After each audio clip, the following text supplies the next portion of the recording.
तुम्ही पाहत आहात MCN न्यूज मराठी।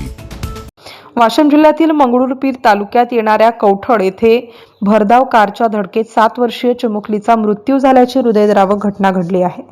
या अपघाताचा सीसीटीव्ही व्हिडिओ आता समोर आला असून त्यामध्ये रस्ता ओलांडत असलेल्या चिमुकलीला भरधाव कारने जोरदार धडक दिल्याचे स्पष्ट दिसत आहे। ही घटना 3 दिवसांपूर्वी कौठड येथील बाजार परिसरात घडली आहे। 7 वर्षीय आरवी भगत ही रस्ता ओलांडत असताना भरधाव वेगाने येणाऱ्या कारने तिला जोरदार धडक दिली। धडकेनंतर कारने तिला काही अंतर फरफटत नेल्याचे सीसीटीव्ही फुटेजमध्ये दिसून येते।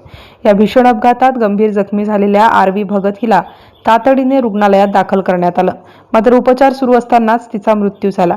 दरम्यान चिमुकलीच्या मृत्यूनंतर संतप्त नातेवाईकांनी संबंधित कार चालकावर कठोर कारवाईची मागणी करत मंगरुळपीर पोलीस ठाण्यात ठिय्या आंदोलन केले। त्यानंतर पोलिसांनी चालकाला अटक केल्याची माहिती मिळाली आहे।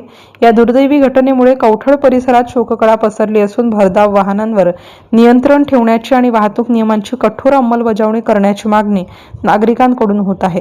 MCN news मराठीकरिता Rajesh Wankhede, Washim.